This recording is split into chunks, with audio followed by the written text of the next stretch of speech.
and welcome to another Arsecast Extra, as always, with James from Gunnerblog. James, good morning to you. Good morning to you. Or good morning with a U. Good morning. Yeah, it's been a while since you've had a goodly one. It is only a good morning. Simply because we're alive and we're here, and that's always a positive, I guess. That is true. That is true. There is still beauty in this world, and we're lucky to be experiencing it. But nevertheless, it is a shame that football matches don't go exactly how I want them to. Yes, I agree with that. This whole world should be set up to do whatever you want because, you know, in fairness, what you want, I think I want, and pretty much every person listening to this would want. So it's not like we're asking for multiple things from whatever divine being that might be out there. Just the one thing. Just satisfy the needs of one man. Come on, God. Just plug us into a simulation where Arsenal win every game. That's happiness. That'll be happiness until we get bored of it. Yeah. Till we get a question for the Arsecast Extra going, is Mikel Arteta's biggest problem that he just keeps winning games? Yeah. Yeah. I miss those questions. Yeah, me too. That's in an alternate universe, I think. How do you feel this morning? That's a good place to start. I feel obviously disappointed because, well, we lost for obvious reasons, and I'm tired of losing to Manchester City. 11 games without a win in the Premier League, I believe, against City. Fuck that shit is basically my reaction to that. That's more than enough, I would say. I feel disappointed. I feel like we didn't do ourselves any favors yesterday. I feel at the same time, the first half was good. I was really encouraged by that first half. And, when you consider that last season we went to Manchester City and got beaten 5-0, and I know we were down to 10 men, as we often are in games against Manchester City, it should be pointed out. Back then, it felt like it was going to take a really, really long time for us to be able to compete with them. Mm-hmm. Because the gap felt huge, because the gap was huge. And now we're fast forward, 18 months later? And the gap is not huge anymore. The gap has been closed. We went toe-to-toe with them in the first half. I think we were deservedly level. Maybe we slightly edged that first half. I think so. And I suppose the big disappointment comes from not simply losing the game, but how we lost the game, because we made mistakes which gave City chances, which they took, and they punished us with some measure of ruthlessness. So on the one hand, like crushing, horrible disappointment and, tinged with some fear and this little bit of a blip or funk that we're in at the moment is worrying, of course. But at the same time, I'm capable of seeing that we've come a long way. And I know that's probably not much solace for anybody this morning, but you asked me how I feel, and that's how I feel. So how do you feel? I feel disappointed like you, but it's actually less about the one game against City, because I understand that any team can lose a game against Manchester City. You'd like to go less than 11 games before you win one. Don't get me wrong, but that can happen. But I feel to be honest with you, a sadness about the last few results in the Premier League, because I have a deep sense that an opportunity has, to a certain extent, passed by. That's not to say I don't think there's still a title race, or I don't think Arsenal can win the league. But when I looked at the momentum that we had and this City game on the horizon, I think Arsenal had an opportunity against Everton and Brentford to put themselves in a position where almost any result in this game was palatable. And actually, like, the momentum swing that feels very substantial on the basis of last night could have been mitigated against by results elsewhere. And I just have a gnawing feeling that the train needed to kind of make it all the way to this match against City. And it just sort of came up short. Yeah. And there is ever such a long way to go, but I do have that sort of nagging suspicion. Do you know what I mean? I know what you mean. And I was going to ask you, to sort of put that in the context of where we were going into the Everton game, because we'd beaten Manchester United. There was that sense of like euphoria, optimism, whatever you want to call it. And just for the record, I don't think it was anybody getting ahead of themselves or taking anything for granted, but that was a huge high, huge high. And you're looking at the next games and you're thinking, well, it's Everton in the league. We had the Man City FA Cup game, of course, but it's Everton in the league. It's Brentford at home. And you're looking at those two games and you're thinking, well, going into the Manchester City game, if we can take 6 points from those, it gives us a good chance. But obviously the stakes were higher because of what happened in those games. And I think that is in some way fed into the disappointment that people feel about this game in isolation. So I think that tallies kind of with what you're saying. Yeah, I think so. I think, as I said, anyone can lose to Man City on any given day. Hardly anyone can lose to Everton. That's the problem. Exactly. And of course, there was a big incident, as Mikel Arteta called it, regarding the Brentford game. Yeah, the two points that he talked about in that game, people are going, what if at the end of the season those 2 points have a big impact on the title race? And I get it, but maybe those 2 points, have a big impact on now because of where we are and what that result meant for Manchester City last night in terms of going ahead of us. That's absolutely true.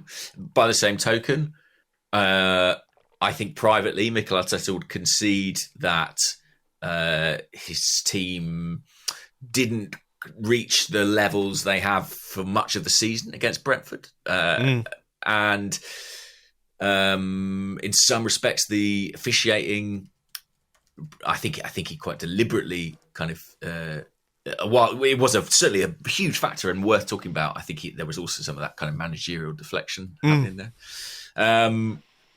But by the same token, if Arsenal beat Aston Villa on Saturday lunchtime, they will be top. And that could very quickly change the momentum, the narrative, and the mood.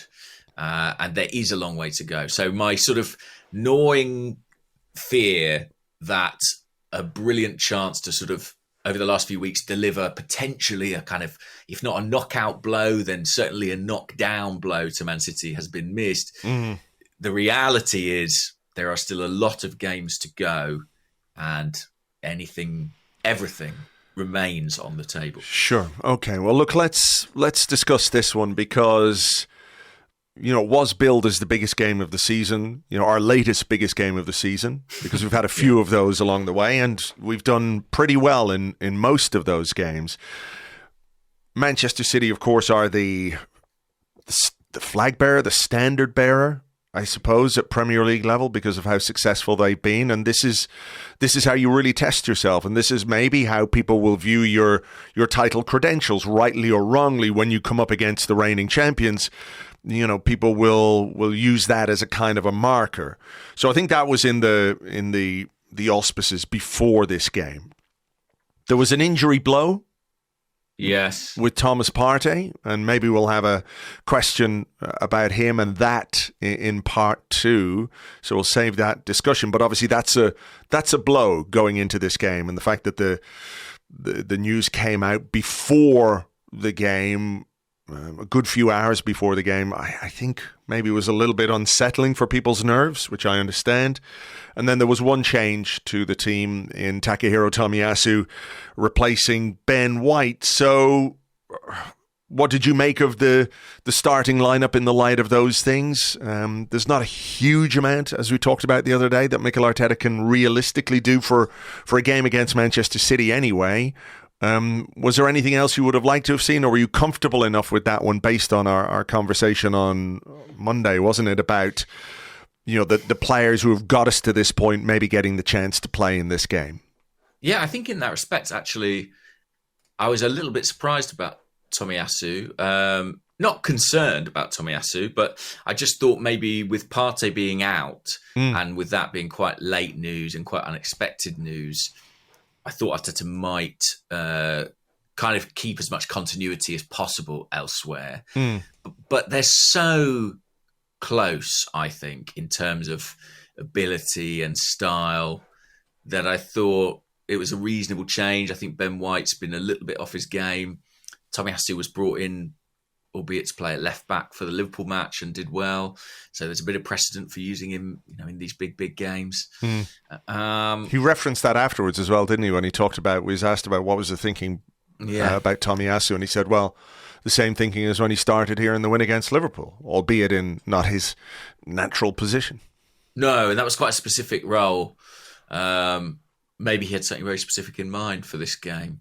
As it turned out, it was not to be Tomiyasu's night, but I have to be completely honest and say his selection didn't alarm me in any way at all. No, I wasn't worried about it.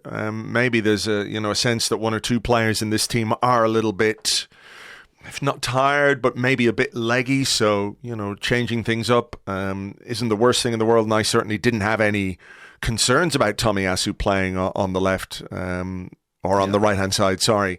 So it wasn't a big issue. I think the big miss, of course, is Thomas Partey, and how much that miss is felt internally, we don't know. I think externally, we as fans were like, oh, Jesus, But internally, maybe they have a lot of faith in Jorginho, who I thought had, in the context, a pretty okay game. I don't think he was the problem per se in any way. I thought he was quite lively and made some good passes, etc., etc. But first half, it started brightly from an Arsenal perspective, I think. Then you got to this sort of period where the teams, I think, were just sort of feeling each other out a little bit. It was quite even. There weren't any real clear-cut chances. There was that moment when Haaland was at the back post and he provided a cutback, and I don't think any City players were in there. They were just expecting him to score, I guess. Yeah, good ball that from Morris. Yeah, it was intense, but there weren't a great deal of chances in that opening 20 minutes. Yeah. Then there was a chance, and it fell for Eddie Nketiah. Zinchenko cross, Nketiah didn't time his header correctly. It came off his shoulder and went wide. And when Mikel Arteta talked about not making the most of the chances that we had, I think we have to sort of try and put those in context a little bit. So I'm going to fast forward a little bit and talk about this one as well. But the timing of those chances, 21 minutes or 22nd minute when Eddie heads wide, and in the 24th minute, City, well, they go ahead. There was one in the second half as well where we had a chance. I think it was the one where Eddie slid in and didn't quite get there. Yeah. And a few minutes later, City are ahead. We'll talk obviously about how the second half changed and how much better City were in it. But we did have moments and chances where perhaps the momentum of the game could then have been swung in our favour. So let's talk about that first one. The header that Eddie missed, and then, look, he can't legislate for a mistake at the back by Tomiyasu. But, I mean, is that one where you're looking at it and thinking he's got to score there, or he's got to at least get it on target and give the goalkeeper a problem? Yeah. Well, listen, the data people will tell you can't say he's got to score from a headed chance like that. It's not something that I think happens with enough regularity statistically to say that's the case. But I do think it's fair to say you've got to work the goalkeeper there. Like, it's not a good contact from Eddie. And actually, the thing is about being a striker, like, you don't take every chance. But I think over the course of the game, there were kind of 3 chances with this, a second half header and the one that he is inches away from getting on to, where really in a game of these stakes, you kind of need one of those, don't you, to go for you? You kind of need one of those to hit the net. I think so. And this is not. This is a fairly obvious thing to say, but when you look at the two centre forwards in these teams last night, there's a difference, right? And that's, it's not being critical of Eddie for being who he is, but this is what you're up against. This is what you're fighting against. And when you do have those opportunities in a game of this importance, of this magnitude, particularly, when Eddie's, what do you call it? Like his number one skill or whatever it might be is at least perceived to be, he's like a penalty box poacher. He's the guy that if you give him the service in the penalty box, he will score goals. He has done, but it's not as if last night these chances were shot from the edge of the box or he had to lob the keeper from 30 yards. This, how do I put it? I'm not saying it's exactly his bread and butter, but this is what he should be capable of doing. Does that make sense? He's definitely capable of doing it, yeah. And so because of that, I'm sure he'll reflect on the chances. This first one, it's a great ball from Zinchenko. Eddie's between the markers. I think he'll absolutely feel he should have done better there. It's a big moment because, as you say, City got the other end of the score pretty swiftly. I mean, there are Manchester City goals, right? Mm-hmm. And this is not necessarily the kind of goal you would associate with Manchester City because it's a long ball forward from Ederson. He just boots it. Yeah. Maybe Saliba should do better on the header. I know he's up against a 6'5" guy who's challenging, but I don't think he quite timed his challenge right. It goes out to Tomiyasu. Tomiyasu looks to play it back to Ramsdale. Underhits it. It's a mistake, obviously, from Tomiyasu. Is there anything else on this goal? Because I mean, it's an amazing finish. It really is a brilliant finish. A great piece of opportunism by De Bruyne. But I do wonder if Gabriel should have been a bit more switched on in that position because there's only one possible danger if the Tomiyasu back pass goes wrong, and it's De Bruyne, and Gabriel is with him but doesn't quite stay with him sufficiently. I mean, again, he can't expect the mistake, but what did you make of that passage of play? Well, I thought City going long was interesting, and they did it a lot on the night. I think, I mentioned this in my piece this morning, but 8.7% of their passes were long, which was double their previous season highest, which was 4.4. So it was very deliberate, and they used Ederson to gain territory. Winning first balls, winning a lot of second balls in our half of the pitch. I just think that's an interesting point of comparison, given that some of Arsenal's problems in this game would later come from really adhering to their principles and playing out from the back. Well, I mean, can I ask? Do you mind me asking you? Do you think that this tactic was informed by the fact that they have a 6'5" guy up front, or they've looked at Arsenal in the last couple of weeks and thought maybe the central defenders aren't quite on the best form? Certainly in comparison to earlier in the season. Could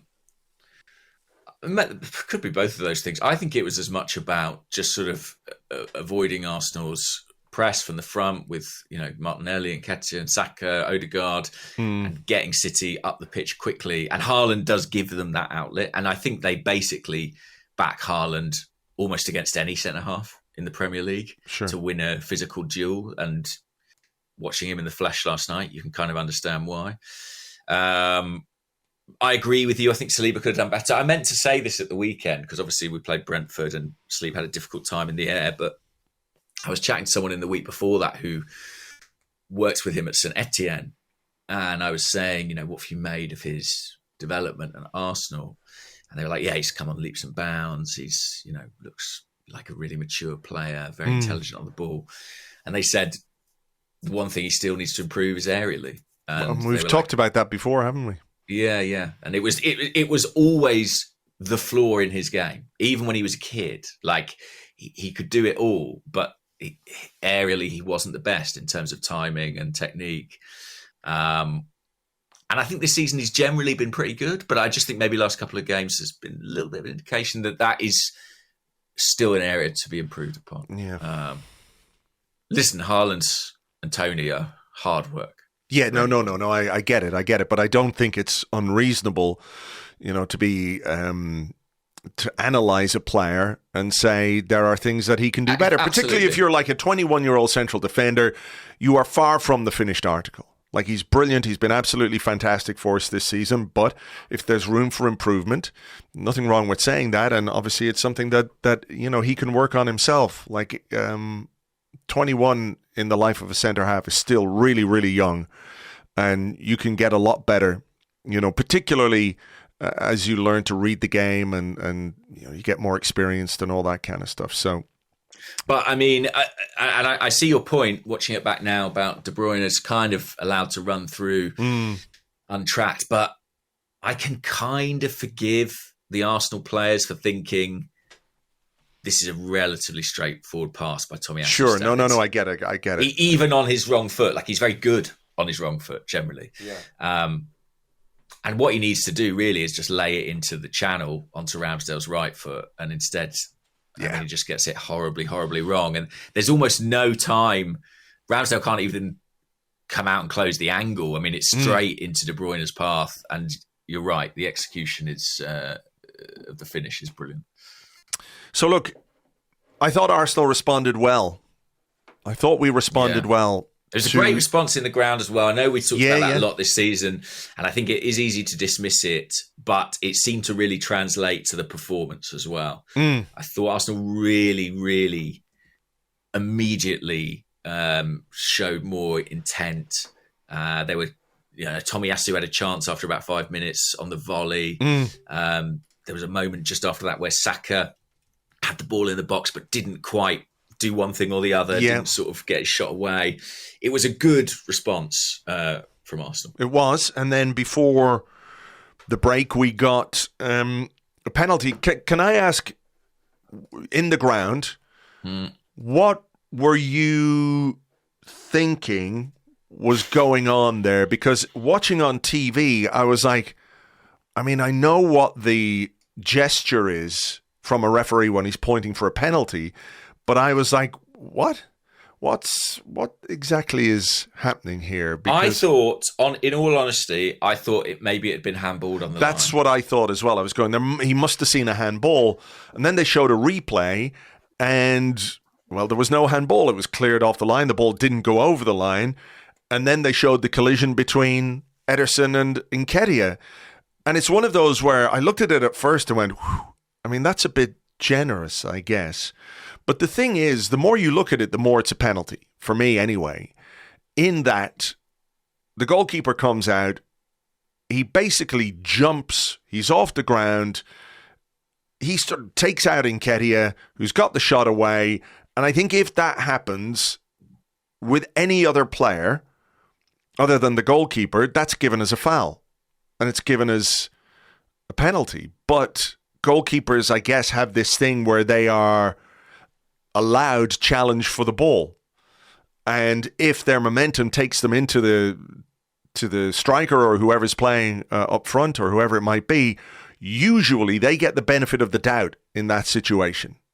This time they didn't. I think it's very rare you see a penalty given for that, and I think that it's maybe less about the goalkeeper personally, but I think generally, and I'm not sure that this is right, but generally referees, if you get a shot away, they don't pull up what happens immediately afterwards. So, if you fire off a shot, but then, and it hits the post, but then a split second later, someone cleans you out. It's almost like they play an effective advantage, but they very rarely pull it back. I mean, if that ball isn't cleared off the line, it's a goal, right? So I guess the referee, he's correct in his action to award a penalty kick there. It just caught me by surprise because I think it's very, very, very rare that it's ever given. Yeah, I mean, it was one of those. I was watching on TV here in Ireland. Premier Sports was the channel that had it. And they had Shay Given and John Hartson. They were the two pundits in studio. So Let me guess. See if you can guess what they thought. Shay Given was very much goalkeepers union, former Man City player. I think he played there for, a season or two or whatever.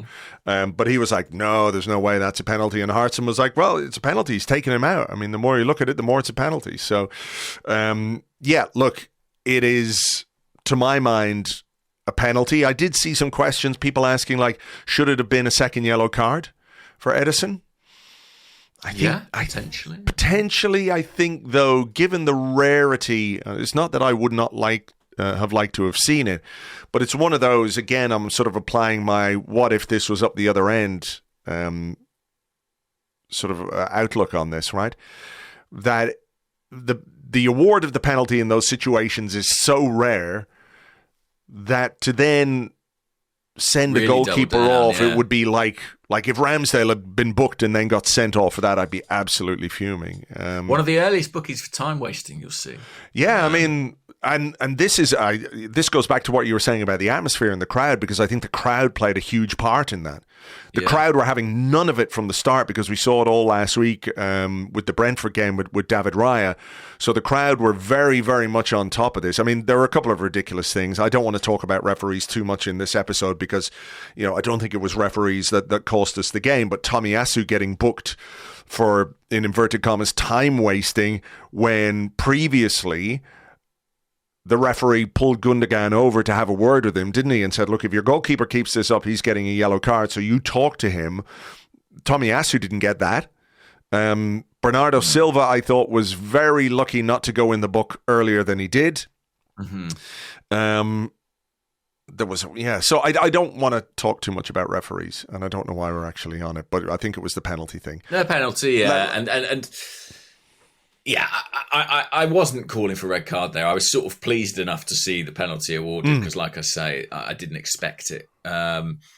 And it took quite a long time for the kick to be taken. There were periods where different players had the ball. Martin Odegaard was holding it at one point and sort of keeping City players potentially away from Saka, I think, was part of it. Jorginho was definitely involved in the conversation. But in the end, it was Saka who stepped up. And I've only just this morning seen the replays where he's got Ederson, telling him where to put it, and he duly obliges. Yeah, I mean, I think that was just amazing. Like, Ederson is pointing. Go on, put it there. And he did. And Ederson went the other way. I mean, I think, is trying the double bluff there, I guess, the goalkeeper. But, very coolly dispatched penalty. There was a little bit of drama, wasn't there? At the end of the first half, there was a free kick, which I think was really, really soft, really generous free kick from Manchester City, but it was dangerous. The ball, I think it was Rodri maybe headed it, and it deflected off Ake's foot, which, wrong-footed Ramsdale came off the bar and he had to put it in behind. So there was a little bit of danger, but I think going in at the break 1-1, I was happy that we were level. Obviously, I thought we'd acquitted ourselves pretty well. Like I said, going toe-to-toe with the reigning champions. The crowd are up for it. I think our performance was decent, and you're looking for a better second half. And can I add another factor there, which is that City had played this unconventional formation, and the closest thing they had to fullbacks on the pitch, really, Kyle Walker and Bernardo Silva, I think were both on booking. Yes. As well, which I was going to ask you about that, because at the start of the second half, I was thinking to myself, like, both their fullbacks are on yellows. Yeah. Got to get at them. We've got to get at them. We've got to run at them. We've got to do our best to move the ball quickly and make space so you can isolate Saka and Martinelli against the fullbacks. Let them run at them. Let them, run past and take a tumble, whatever it might be. And I was quite disappointed that wasn't something we were able to do. I think that plays into a little concern that I have, generally speaking, over the last couple of games. Going back to what we were talking about with the Everton game, the same in the Brentford game, the zip is gone out of our passing. The quickness of movement, the ability to move the ball to the wide channels or to switch it to the wide areas really, really quickly isn't quite there at this moment in time. There's a sort of, I don't know if you call it a lethargy or just too many touches. We're not quite moving it the way we did earlier in the season. And I know there's probably questions about Martinelli and his recent form, and there could be explanations for that. But I do think part of it is that by the time the ball comes to him, he doesn't really have any space to move into. I'm not saying he's at the top of his form or anything like that, but I think it's a factor that when the ball comes to him, he doesn't have a great deal of choice other than to shift it and go backwards. Yeah, I think that's true. And I think Bukayo Saka can receive the ball with players in front of him, and he's got a lot of options in terms of what he can do with the ball at his feet. You know, I think he has the quality of a midfield player, and it means that when the game's in front of him, he's good with those combination passes. And, you know, I think Martinelli is much more of a forward on the wing. And I think that than a winger, yeah. You know, it's not the same at all because he's a much more rounded player than Aubameyang. But in terms of, you know, what type of forward, you know, he really does think like a striker. And I think that he does suffer without that space to move into. I agree with you. The zip has come out a little bit. I mean, it's difficult to analyse this game. I saw people on social media after the match saying, Arsenal just stopped playing in the second half. And I think you have to also acknowledge the opposition. And I do think that City were markedly better in the second half. Well, they pressed higher. Immediately you could see that there was greater coordination in their press and they were pressing much higher up the pitch. Mm-hmm. And I suppose this goes to what you were talking about with playing out from the back, and maybe we could have varied it a little bit, and perhaps that's true. You know, there were times. It's so difficult that though, isn't it? 'Cause it is. It is literally a knife edge of risk and reward, and the good opportunities Arsenal make come from them circumnavigating that City press. No, I agree with you, and I thought, you know, while it was happening, like everybody, I suppose there were moments where I was going, ooh, you know, because City press high, and you have to be really technically perfect to get around that press or to try and beat that press. But then I was also thinking, fuck, I like this. I like that we are trying to play like this against Manchester City. I like that we're not scared. I like that we're not just lumping it.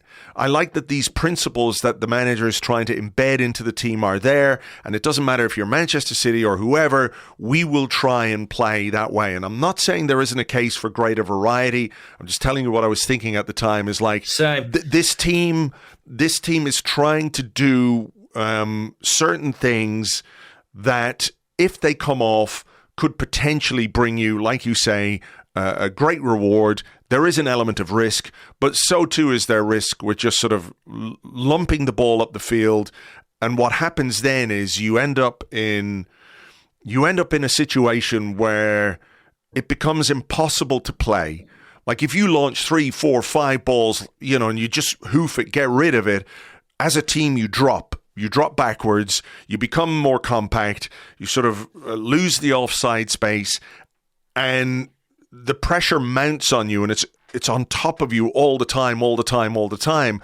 And that's what we've seen in previous games against Manchester City, where they just sort of dominate possession, they dominate territory, you're shuffling across, you're doing your best to try and keep them out, but ultimately you can't because, you know, they're just such a good team.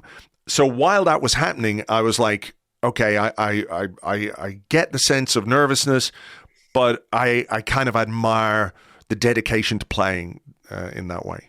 Yeah, I completely understand what you're saying. It was really interesting. Like, I think Ramsdale, I didn't see it, but he did an interview with BT before the game, and he said, you know, what all the manager wants for us is to be Arsenal, to play our game. And they absolutely, they did do that, certainly in their build-up phase. But it kind of ended up costing them. And I was probably like many fans in the stadium, I sort of had my heart in my mouth in some of those moments. But I was sat next to Sam Lee, our Manchester City correspondent, and as Arsenal were kind of playing it out from the back with, you know, Zinchenko and Ramsdale and Saliba and others, he was kind of cheering it on. He was going like, yes. And I was like, this is going to give me a heart attack. And he was like, that's exactly what they need to do. And they are showing their personality. And if you're going to beat City, you've got to stick by your game and you've got to do it your way. And I was like, okay, Sam, sure, whatever you say, I'll stop biting my nails. But it is interesting, that additional context of City going long. And this was in Pep's entire time in the Premier League, Guardiola's entire time in the Premier League, this was City's lowest pass completion rate they've ever had. They average about 89%, and it was about 72.8%, wow, 73% in this game. Yeah. And that is an option that they partly took, I think, deliberately. And in Haaland, they have a weapon that enables them to do that and to play that way. And I don't think you can quite say the same about Arsenal. I mean, we'll come on to the absentees, but obviously, Jesus as a direct option has been massive for us this season, not something we had. So we may have played out by necessity. Now, the other thing to say about playing out from the back is I know that people look at this game and say, oh, we made mistakes. It must have been the occasion. It must have been, nerves. It must have been whatever.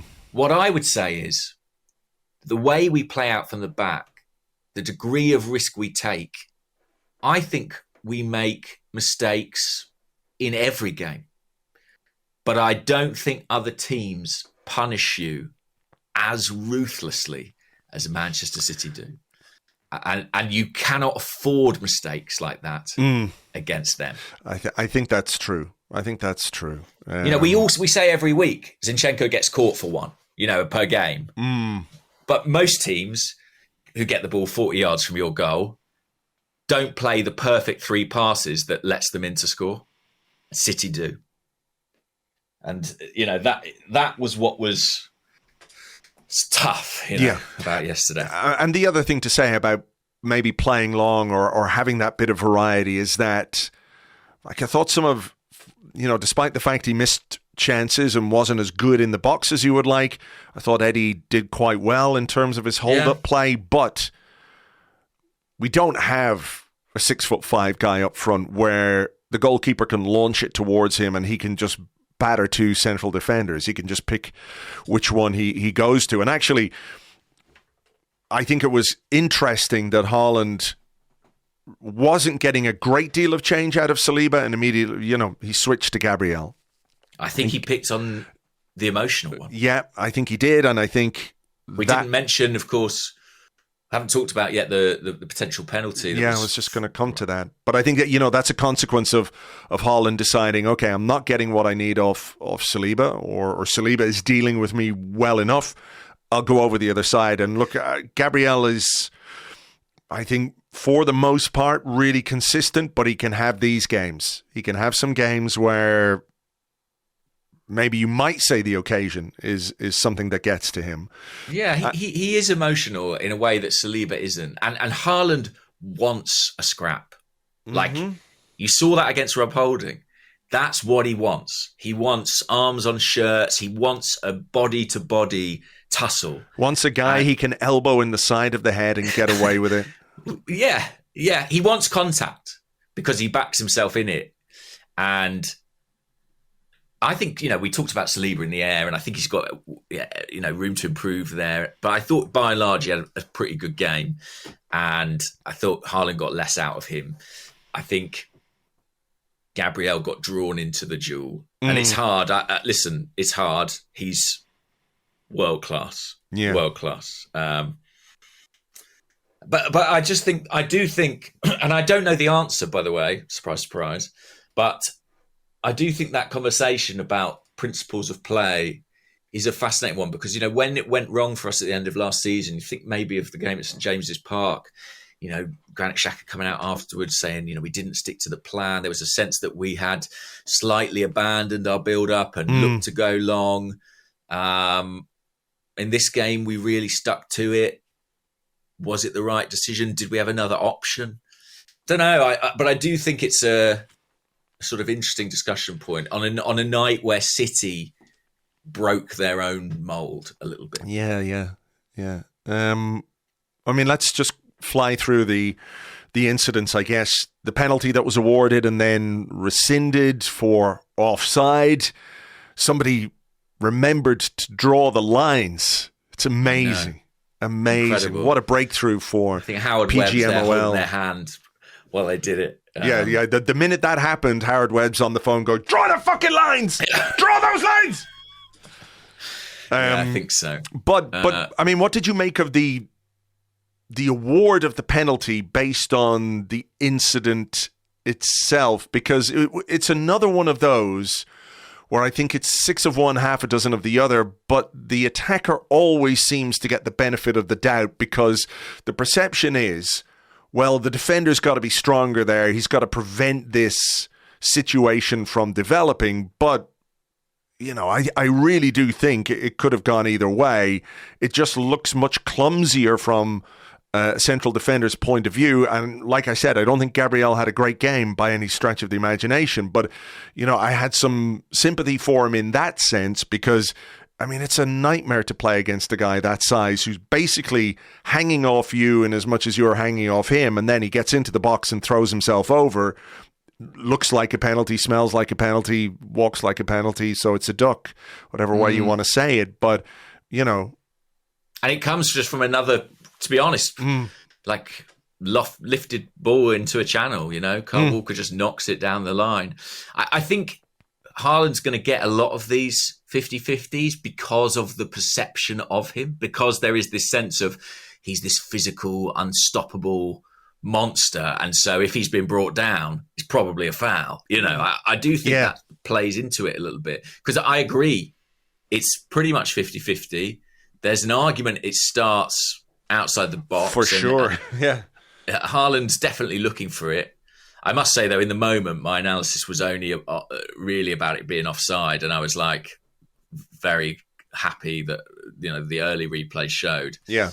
That was never going to count. Yeah. We were a little bit under pressure at that point in the game. Yeah. Although that moment that we talked about earlier on with Eddie, Tomiyasu cross, he slid in, didn't make contact with the ball. You know, the kind of penalty box chance you're going, this is what you want as a striker. He didn't quite make it. And then, of course, Jorginho cleared one off the line. And then there is the... Oh, yeah, loose hands for the keeper, and then... The second goal. In the box. I mean, we had a couple of moments. You know, you mentioned the one where Eddie slid in. There was another one where we broke quite well, and Jorginho got the ball on the edge of the box and sort of played it across the box, maybe towards Eddie. I wasn't 100% convinced about what he was going for there, but it was an opportunity. I think what it was in order to stay onside, Eddie had to check his run. So when the ball came in, he wasn't really on his toes in a position to make a movement towards the ball because he'd actually checked to make sure that he could stay onside. But there were other ones. You know, there was one where Xhaka could have played it to Martinelli or it could have opened up for a shot. I think it was caught in two minds. Yeah, that was a big moment. I mean, it was. And like, I think Xhaka 3 months ago is decisive in that position and executes the right pass. But he played a pass, I think, with the outside of his foot and overhit it. City in this period changed it as well. Well, yeah, they brought on Akanji, didn't they, and moved Silva. They went to more of a conventional back four, a bit less galaxy brain. I think it worked. I think it was effective. It was a very effective change. Yeah. From my perspective. I mean, to be honest, it was a more logical way to set up the team, to my mind. Yeah. And that helped them. I felt like I fear that the story of this game and the story of this season may be similar in terms of Arsenal setting a standard and City rising to it. I do. I mean, I'm not going to lie to you here. We spoke about playing out from the back. I'm just reading my notes. I've got 69 minutes. Aaron saves from Zinchenko. Aaron saves from Haaland after Zinchenko giveaway. 71 minutes. Xhaka overhits pass for Eddie. And the next note I've written is Arsenal's bravery playing it out from the back is brilliant. And that must have been written moments before City's second goal. I mean, Gabriel gives the ball away. Haaland moves into the space. They play the ball across the box. There's an overload. But I think we are punished to the maximum for a single misplaced pass in midfield. To the Alan St. Maximum, we have been punished. I think Ramsdale makes a routine save if the ball doesn't take that deflection. It's not a good shot. It's a really poor shot. Yeah. It's really well within Ramsdale's reach. Sure. I don't even think we'd be calling that a great save. We'd be going, well. Yeah, it's just like a bread and butter save for a goalkeeper, I think. Yeah, and the deflection is very, very cruel. But I think you're right. It's much more about everything City get right. I'm watching it now. So Gabriel, he's got the ball, and Xhaka is the pass that he's looking for, right? Into midfield. Mm-hmm. Does a City foot get to it and make a sort of semi-interception? I'm just going to have another quick look at it here. Gabriel, I think De Bruyne gets his body across and sort of takes the pace off Gabriel's pass, which enables Bernardo to cut it out. It might well be, actually, yeah. It looks like a really bad pass from Gabriel, and it kind of is, but I do think De Bruyne effectively intercepts it. Then from that point on, the line isn't great, is it? Because you've got Gabriel pressed high, Zinchenko drops deep with De Bruyne, doesn't hold his line. Saliba is then like, hey, I can't hold the line because Zinchenko's gone deep, and it creates this big channel for Haaland to run into. And it's a lovely step over from Gundogan. And then like there's good fortune on the finish. They got a piece of good luck, which helped them, punish us to the maximum for the mistake that we made. The third goal, how do you analyse that one in the context of Arsenal in the 80th minute, 81st minute, whatever it was, looking to try and get forward? I remember maybe in the build-up to this goal, Xhaka chased all the way back to try and win the ball back. I think maybe he did win the ball back in midfield, but we were stretched.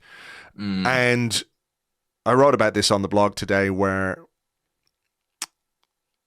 it's been amazing to me how in so many Premier League games this season, Haaland is not marked by anybody, because it's not as if he is difficult to pick out in a lineup, right? Yeah. But there he was with nobody sufficiently close to him in our box. I think it's quite a typical City goal in that they move it well, smart passing, etc., etc. But I think it was a tired goal to concede. Yeah, and I thought Arsenal looked quite leggy in the second half, personally. And City will do that to you. I think it's, from a City perspective, they'd be looking at that and saying, what a goal. I do think that. Defensively for Arsenal, there's a bit of a situation where Gabriel goes out into the channel and Jorginho, as he did quite a lot in the game, sort of drops into the defence and is kind of in a central defensive position. And then as Gabriel comes back in, they sort of swap over, but neither of them really pick up Haaland. And then you just cannot give him a chance like that in the box. No, you can't. You can't. And that was game over. That was game over at that point, for sure. I mean, we did make a couple of subs. We might have some questions about the subs or the timings and things like that in part two. Deflating, honestly, wasn't it? Because, I think we had given a good account of ourselves. And I don't think that another goal for Arsenal was completely and utterly out of the question. No, I think it's all ifs, buts and maybes, but I think if Arsenal had led at any point in the game, it would have been extremely interesting because I think City would have been forced to play a different game, and it would have suited Arsenal, especially with those wide players, and the fullbacks on bookings. But Arsenal were never in that position. And to be fair, did not create a great deal between kind of the 30th minute and the 80th minute. There weren't many chances that came Arsenal's way. It's funny, because you were talking at the top of the show and saying, first 45 minutes, we really went toe-to-toe with Man City. In a funny way, I don't think there's a vast difference between this fixture last season and this fixture this season. I think the home fixture. Yeah, I don't really. Like, as in, I feel like the first halves were similar. Arsenal took it to City, had them on the back foot. Wow, we're living with them. We're doing this. We're competing. When you think about it, another real sliding doors moment when, was it Martinelli had a chance and he hit the post and then like within seconds, Gabriel gets his red card. An emotional Gabriel. Yeah, that's true. Mistakes and sort of not coolness in critical moments being Arsenal's downfall, but sort of still, I think, emerging with a pretty creditable performance that shows that they are closer at this point in time than they have been for a while. Yeah. And I do think that third goal for City is a bit of a varnish on the result. Like, I don't really feel it was a 3-1 game, personally. I agree. And so actually, like, when I look at the one in January last year and then the one in February this year, I think there are loads of parallels, but our expectations rightfully have changed in that 12 months. And that's telling in itself, of how far we've come. And this win against City, it has to come soon. It has been far, far, far too long. And that while there are these promising signs, I know that will only make so much difference to people because it's results that ultimately matter. And it may have to come at the Etihad. Well, I mean, we talked about how a draw in this game might would be a good result. And maybe people were saying if you draw both City games, that's pretty decent because of, you're not taking any points off each other or whatever it might be. But, if we can go to the Etihad and win, then, maybe this game doesn't feel quite as significant at the end of the season. But obviously there's a lot to do between now and then. There's a lot to sort of get right between now and then. We do have a game in hand, of course, but we've got to keep winning until we play those games in hand because, City have got, I think the sense of inevitability about Manchester City that wasn't really there for most of this season is kind of there now. And that's something you've got to battle with in your own minds as well as your own form, Yeah, I think so. I do worry about what this result does for Arsenal's season, but I worry more about what it does for City's. Shot in the arm kind of stuff. Yeah. Like, I think Arsenal have been brilliant this season and the points tally speaks for itself. But for anyone else other than Man City to win this league probably requires City to not hit their level. And while I don't think this was like a sensational City performance, it was a performance that showed what they are capable of. Yeah, I mean, there is a psychological element to being on top, to having a lead, to having that lead hold in, and then being overtaken at the top of the table, even if you do have a game in hand. That brings with it a certain measure of pressure and fear and all of those kinds of things. I'm just looking at City's upcoming fixtures. Nottingham Forest, Bournemouth. They do have Newcastle, West Ham, Liverpool. Yeah, okay. I mean, look, it was always going to be tough. And I think, after last night, it's going to be tougher again. But yeah. You've got to use it. You've got to keep going. And you've got to... I think it's sort of important to Arsenal's season sustaining that they stay in this hunt, almost irrespective of the outcome. I think you don't want to get dragged into a conversation around like, right, we're looking at top four now. Do you know what I mean? Yeah, I think the best way to get where you want to be is to aim high. And they really need a result, Arsenal, now. We really need a result. And I'll be honest, I've been looking at this Aston Villa fixture for a few weeks. I'm thinking, oh God, I'm not sure about that. Well, look, maybe we'll have a question or two about that in part two. I think we've kind of done that game to death. We now need to sort of bury it, scatter the ashes, salt the earth, and move on. So we'll do that. We'll take a break. We'll come back with your questions and more in part two right after this.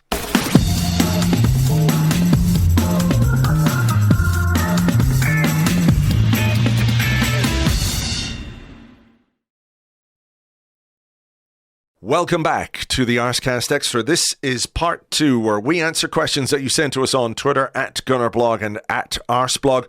Also on the Arseblog Discord chat server, which you get access to if you are an Arseblog member on Patreon. I'm going to go first today, if you don't mind. And this one comes from Breakthrough on the Discord. And he says, or they say, in 2008, Arsenal, while top of the league, chose to field a weakened team at Old Trafford in the FA Cup. They lost 4-0. Everyone said, it's okay to be out of the cup. Now we can concentrate on the league. The following week was the ill-fated game away to Birmingham City. We know what happened after that. Do you not see similarities with that and this season? I was disappointed, annoyed, gutted and frustrated at half the team being rested for the Man City Cup game. Considering how well we played against the City team looking bereft of confidence, I truly feel a full-strength team would have won there and piled the pressure on them. Instead, we gave them a huge boost and the initiative. It boiled my piss to see so many people happy or content to be out of the cup. Do you think that the cup game completely changed the momentum in City's favour? No, I don't really. Have to be honest. Like, I have time for that perspective, and I don't like going out the cup either. But I just didn't watch that and get any sense that they felt it had changed anything as regards the Premier League. I really didn't take that away from it. And I didn't sense that the Arsenal players felt that way either. And I think I don't believe that cup game is why we lost to Everton. I just don't believe that personally. What do you think? I don't see it either, to be honest, because I think City's next game they lost to Spurs. Yeah, after that's the what FA I mean. Cup game. I don't think it was a momentum swing. And actually, my feeling on that game, watching the FA Cup game, and the fact that it was a really tight game, a 1-0 win to Manchester City, where I thought in general we played pretty well, despite the fact that we had rested a number of players. I think I took more encouragement from that than maybe Manchester City did from the win. I thought, well, look, if we can play Man City at that level, having made that many changes, then, you know, what could we do when we play them in the league? And, you know, maybe the first half was, you know, what I was thinking of out of that game. But I don't really feel like the FA Cup game is why City came and won yesterday. I don't think they had any more confidence than they would already have against Arsenal, because they would have said, well, we always win against Arsenal anyway. You know, I don't think that was a factor. But I do know where he's coming from, or where they're coming from on that one. But I don't really think that was comparable to the one in 2008, because it really felt on that night at Old Trafford like we'd just completely thrown a game, almost on purpose. It was an embarrassing result as well. It was an embarrassing result. Was it Nani or somebody who was doing keepy-ups or running the ball with, you know, juggling it with his head? They were showboating all over the place. So I don't really see that those two things are the same. No, I strongly feel that. I think that what happened in the Premier League is much more relevant. And the points that Arsenal dropped over the subsequent games. I do think that momentum is a thing. I think it's really difficult to quantify, but I think form exists, and when you're on a winning run, wins beget wins. I do believe that. And I think, but I would point out, for example, Arsenal's Carabao Cup game. Arsenal lost that against Brighton, but it didn't impact on their Premier League form in any way.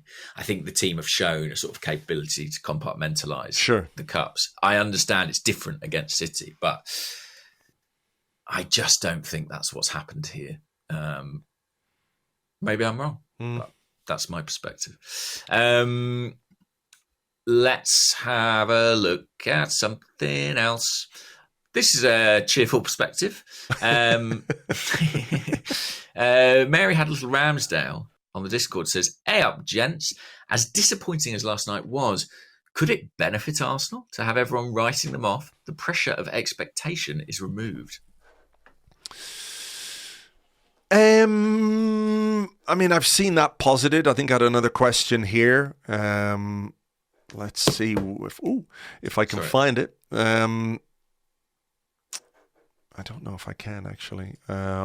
Jack Abella on Twitter, Jack G. Abella. Do you think Arsenal being labelled favourites has affected our performance over the last month? And now we'll become the hunters rather than the hunted. Could we thrive as underdogs again? I mean, there might well be something to that in that, you know, if you are being pursued by somebody like Manchester City, it's got to be there front and centre in your consciousness all the time. I mean, I never really bought into the idea that we were favourites for the title. You know, with 19 games to go, people were going, well, it's Arsenal's title to lose, you know?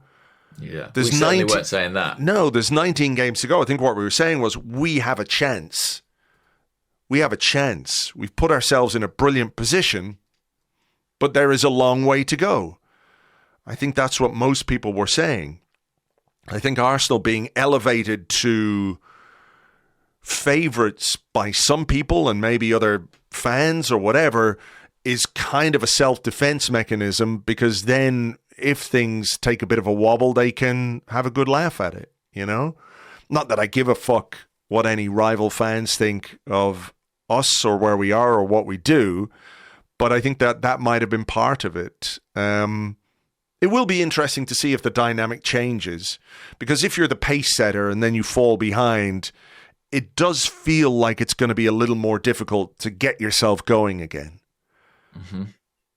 That would be a concern that I have, but maybe coming from behind or just sort of keeping pace with Manchester City and trying to put together a late run or whatever it might be, it could suit us. I don't know. I mean, what would suit us a lot better, or what would have suited us a lot better, was beating Everton, beating Brentford, and beating Manchester City. But everyone's going to lose football matches in a season. It's how you react, and I think this is going to be perhaps the biggest test of the season so far is how well we react and how quickly we can react from this, because, you know, I'm pretty sure there's a real sense of disappointment in the Arsenal dressing room. And I think disappointment from last season is a big part of why we were so good in the first half of this season. Mm-hmm. I think that's part of it. So can we channel that quickly? Can we get going again? Because, you know, make no mistake, we need to get going again pretty fast. I agree. By the way, I've just gone onto Twitter to grab a question, and I've just seen some. Yeah, so I'm going to need to have a break for the podcast while I just absorb all this horror. But someone has clipped up the move. I think it's the 70th minute of the game, so just before City get their second goal, which ends in Xhaka overhitting a pass to Nketiah. And it was probably around where I wrote something about Arsenal playing out from the back, being very brave. And it is a move that is so expertly worked and involves going back to the goalkeeper, I think, more than once, building up through the centre halves, Jorginho finding a pass through the middle of the pitch. And unfortunately, it just breaks down on Xhaka, you know, inside 25 yards of their goal. But I'm seeing a lot of stuff talking about like Arsenal's nerves and, you know, the playing out from the back getting really jittery. I have to be honest, that doesn't really tally with what I saw yesterday. I just saw moments where concentration or execution erred for a moment and we were punished. I know we had this chat, but just seeing as I saw it again. No. I think it's a fair point to make, because it's one of the things that made us really effective in the first part of the season was how well we executed once we got into the final third. And I think what we're seeing now when we talk about heavy legs, the zip going out of our passing. You know, I mean, if you look at the chance that Saka had in the first half, it came from a really good one-touch passing move in around the City box. Yeah. You know, so it's there, but it's not there consistently enough. I think that's right. I do think that maybe the bigger problem for Arsenal right now is that they're just missing something in attack, and obviously, you know, they're missing a very important player in attack. But listen, we had a question here from Arseblog's own Phil Costa, who said, "Morning, guys. Arsenal have needed players to overperform for their title challenge this season, and I think we're finally seeing the physical and mental limits of said players, e.g. Xhaka, Nketiah and White. Bumps are normal, but what changes could give this side a shot in the arm?" Oof. I mean, that's a $64,000 question, isn't it? I don't know when it's coming, but when it comes, Gabriel Jesus coming back is literally like an adrenaline shot to the chest for this team. I do think that. I agree. And maybe even Emile Smith-Rowe to a lesser extent, because it gives us a different kind of option, a ball carrier in the final third or in the opposition half that would be really useful. I mean, I think that's an interesting point about players overperforming. Is that fair, do you think? I think maybe in some cases it could be, because, you know, let's say with Xhaka, I think based on his attacking contributions during his career at Arsenal, you could say he has overperformed. Mm-hmm. But it also could be him just improving. The same with players like Nketiah, like Ben White have got better, have improved because of the system, because of coaching, et cetera, et cetera. But I think maybe what Phil is saying is that these guys have played to a really, really high level consistently and now are falling a little bit short. Yeah, it's very difficult for any player to sustain playing at their ceiling for a season. Yeah, it is. It is. Only the most amazing players can do it for 38 games. So, I mean, the bigger question, of course, though, is like, how do you change it? What do you do to counter that? Do you play players through it and hope they come back to form, or do you look to change the side a little bit, look to change your tactics a little bit, look to change your system a little bit with fresh blood, with new players, et cetera, et cetera? So I think in terms of the Villa game, and we had a question about Xhaka as well. So I'll just throw this in and I'll throw this over to you. Let's see. On the Discord, Jonathan Cameron said, should Xhaka have a break from starting? Surely it's time to try Tierney and Martinelli together from the get-go, which I guess means moving Zinchenko into the Xhaka role. And then Big TA said, just heading home from the game, really disappointed at the result, as City did not want to play at our pace. Xhaka looked busted at 65 and we looked more aggressive with Vieira, Trossard and White. Do you think, or he gives a question about Arteta, but he said, should we rest Xhaka and start Trossard in this position for the next few games? So it's a question of like how you try and spark your team back into life for what is going to be a really difficult game away at Aston Villa. 12:30 kickoff on a Saturday morning. Our favourites, as we know. I think the absence of Thomas Partey makes it almost impossible that Mikel Arteta will drop or rest Granit Xhaka for this game. But I can sort of see where people are coming from with this question. How do you view that? And what potentially would you or could you do to add a bit of extra life to the team for the game against Villa? It is a big question. I think we are seeing some of the limitations of Xhaka in this position. And for Arsenal to get to City's level, it probably does require a different profile of player there. Mm-hmm. We haven't got that player, in my opinion, right now. Mm-hmm. And I don't think you can drop Xhaka with Thomas Partey out. That's my opinion. I think it's just too much instability. I don't think you can play Fabio Vieira and Jorginho in your midfield three on an away trip in the Premier League when you need a win. I just don't. I think that's too high risk. I agree with that. With both things you've said in terms of, upgrading that position, but also the reality, the practicalities of going away in the Premier League. I think you need his stature, you need his experience, you need him to find some of the form that he showed earlier in the season, that's for sure. But it would be a bit lightweight for me if you were to put, I don't know about Trossard in that position. The other option, of course, is Vieira, or, it could be Zinchenko if he decides to play Kieran Tierney at left back. And maybe, just sort of going back to last night, the substitutions, I wonder, was Tierney anywhere in his mind, to run or to overlap against a fullback who's on a yellow card? Yeah, just in fairness to Xhaka, I do think he plays a brilliant pass to Nketiah to win the penalty. Yeah. So I don't think it's I think it's unfair to say, albeit from a slightly deeper position, but I think he had positive moments in the game as well as negative ones. I basically think, could Arsenal have something better there? Yes. Do Arsenal have something better there? Not yet. Yeah. Not yet. That's kind of where I am with it. And I think there are definitely games, and there could be times where you could say, let's try Vieira there, or if he's fit, let's try Smith Rowe there. I'm just not sure with Partey out that this is that time.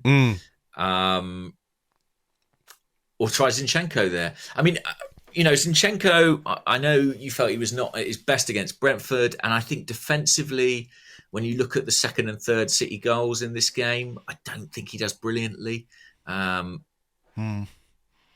wonder if we might see Kieran Tierney at left back. I think rotation is going to be necessary against Villa. And I think actually that Tierney... I mean, Martinelli was interesting. Martinelli did pick up more central positions yesterday, and Zinchenko did overlap a bit more than we have seen, particularly in the first half. I noticed that. But I do wonder if we might see total change on that left-hand side. So maybe it will be Tierney and Trossard, for example. Yeah. Which I can sort of see a natural balance there between those two. I think, Tierney wants to go on the outside, and I think Trossard is happier in those interior spaces. But I think that Xhaka as a kind of fulcrum on that left-hand side, in a way, becomes all the more essential. We did have questions, and I can't find one right now. Sorry. Let me just see. Oh, maybe I've got one right down the bottom here. Oh, yeah. Ash Richards 90 on the Discord asking, is it worth trying someone different up top on Saturday? Maybe Martinelli through the middle. I mean, we aren't exactly replete with options in that position. Eddie could have done better against Manchester City, but Eddie's kind of all we've got, unless we play a false nine. Trossard has played there a little bit for Brighton, but I think he'd be more effective on the left-hand side. He's playing a lot of football, Eddie. I mean... This is the most he's played, isn't it? I mean, he's playing 90 minutes pretty much every week in, week out. Now we're getting into like 3-game-a-week territory and everything else. Yeah. Spurs 90 minutes, United 90 minutes, City in the Cup 90 minutes, Everton 90 minutes, Brentford 90 minutes, City at home 90 minutes. It's a lot in that position because it's very physically demanding. I would not be averse to seeing something like that. Martinelli through the middle. He came off a little bit early in this game. Martinelli might have a little bit in his legs. I think it could invigorate him playing in a new position. Gets Trossard into the team, shakes things up a bit. Yeah, he's done 90 minutes in every single game since the World Cup. Yeah. So I think I'd be open to that for sure. And I don't think it would do Eddie any harm. At the same time, though, that's what he wants. That's what he wanted, I think if you were to ask Eddie and Nketiah, do you want to play every minute of every game after the World Cup? Because of yes, he would. But if it does appear he's a little bit leggy or a little bit not fatigued, I don't quite know. He's still a young guy, so the schedule hasn't been that demanding. But I think it is part and parcel of the game that players do sometimes need changing, rotating, whatever you want to call it. I think his form has dropped off a bit since the United game. He was in outstanding form. He came into the team for the West Ham game, Boxing Day. I'm just having a look. 1, 2, 3, 4, 5, 6 games, 6 goals, really, up until the end of that United match. No goals in 4 since then. And I think his all-round play has dropped off. I don't think that's unfair. If I think about what he produced against United, if I think about, although he didn't score, the performance he turned in at White Hart Lane, Tottenham Stadium, to the toilet bowl, whatever you want to call it, that was a really, really good centre-forward performance. I don't think he's been at that level since then. And maybe he does. Maybe he is one of those who requires rotation. I think it'd be understandable given that, he also played the entirety of that FA Cup game. So that's something you could do. I think I would be inclined, if I was picking the Villa team, I think I might go Tierney and Trossard on the left, Martinelli up top, and keep pretty much everything else as is. I think it's a toss-up at right back.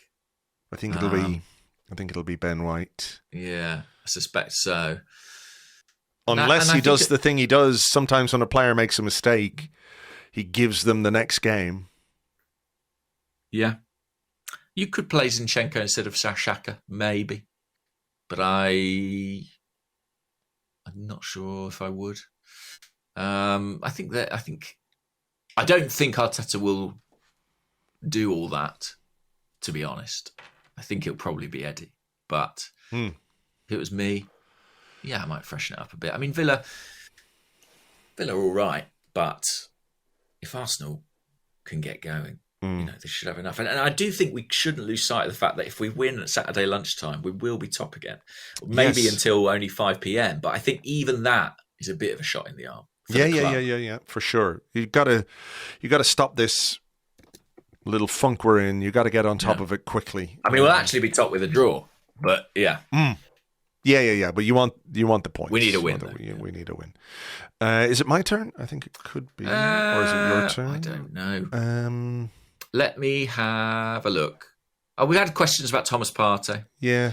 I mean, Audica Butcher said, it may sound revisionist, but I really do believe that if we had Jesus and Partey, this game would look very different. I mean, I think that's something we didn't mention. No, and I think that's true. It is frustrating, isn't it, that we weren't able to field our best 11 or even our best 10. Yeah, like if Man City had come into this game without Haaland or Rodri or Silva or De Bruyne, or, it wouldn't have been, I'm sure it would have been a different prospect for them, So it's something I think you have to take into consideration. It doesn't make anybody feel much better, but it is part of what happened, I think. It is. And I do wonder if in the analysis at the end of the season, if it doesn't go our way, I do think the Gabriel Jesus injury will be an absolutely critical point. Like, I think that the way to which Eddie, as one of the questions suggested, perhaps overperformed when he first came into the team, I think slightly shrouds quite how big, and the way the club quite intelligently have sort of talked around it. I think Arteta's been very careful to not make it an excuse at any point. But I do think we basically lost our best player at Christmas. And inevitably that was going to have an impact at some point.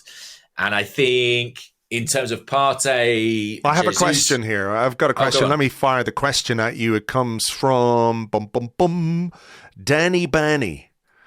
He said, is it time to move on from having Partey in the starting 11 next season? I.e., do we need a Caicedo and a Rice or a Rice?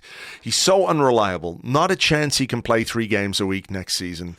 He's so protected, barely playing our non-league games. We will not be able to do that in the Champions League next season.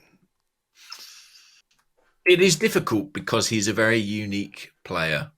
who is not easily replaced. But he's what age now? He'll be 30 in the summer.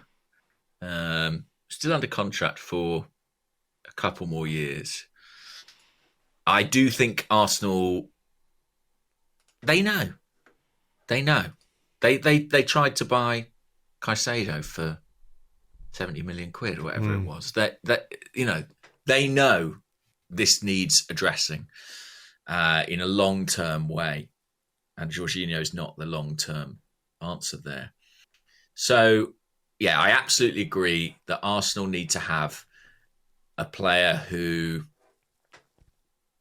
they feel can come in without it substantially weakening the team. It was very reminiscent of the Kieran Tierney situation, I think, in terms of his sort of chronic unavailability at critical moments. Picks his and moments. Arsenal saying, well, we need to get someone who's at least as good. And I really hope we can do that for the defence midfield position too. What do you think? I mean, I guess like everybody, my heart sank a little bit when I heard that Partey was going to be out, but my surpriseometer didn't register whatsoever. No, I mean, he's not missed a league game since September. Yeah, but that means he was due one. Yeah, it means he was due one. It felt like, well, it's coming because it's happened every season. He's obviously an extremely good player, but I think we're heading into the realms of the discussion that we had about so many really good players at this club down the years who have been unreliable when it comes to injuries. And you all know the names. You can think of, Aaron Ramsey or Jack Wilshere or there've been others down the years where they were given every chance to come back and be important, but they're, particularly when a player, it's different, I think, when a player's 23, 24.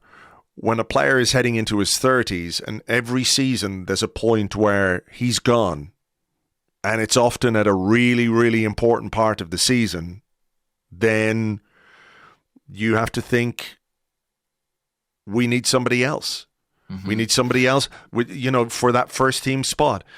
It might be beneficial in the way that we've seen this season with Tierney and Zinchenko, where, you've got two players who do have injury records, but when one's been out, the other's been available. You have that kind of cover there. It doesn't mean to say Partey can't play a role next season, but we have to do something to ensure that the inevitable absence doesn't hurt us as much. And I don't think, for example, that yesterday the reason we lost the game was because Jorginho played ahead of Thomas Partey. I don't think that was it. But over the coming weeks, maybe, if Partey's not going to be available, we might find that a couple of those results are because we couldn't play through midfield the way we have played when he's been at his best. So I have to say my patience levels, are quite low for his injuries at this point. And like you say, they did try to do something in January with Caicedo. They brought in Jorginho as a stopgap measure, but come the summer, there can be no excuse is the wrong word, but if they don't address this issue, then I don't know what they're thinking. Yeah, and I'm sure they will. And it may be good for Partey. It may mean that he doesn't have to play every game, which may reduce the load on him. Exactly. May mean you're able to kind of pick and choose your games a bit more for him. But long term, Arsenal have to find a way to play without him anyway. So yeah, it's clearly a priority at this point in time. All right. Unless you've got something really interesting, I think we should probably leave it there and get this podcast out for people. No. We've covered it off, haven't we? I think we've pretty much talked about everything. So let's hope that the team can get back to winning ways this weekend against Aston Villa, away to Unai Emery's Aston Villa at 12:30 on Saturday morning. I'll leave a little blank there for you to fill in your own smart remark in your head, because I'm sure everybody's thinking more or less the same thing. We'll preview that game over on Patreon tomorrow. Myself and Lewis Ambrose. You can join us at patreon.com/Arseblog. This Arsecast Extra is taking the place of a regular Arsecast on Friday. So there you go. We'll be here on Monday with a look back on whatever happens at Villa Park. Fingers crossed for the win. For now, we'll leave it there. Thank you very much. Bye-bye.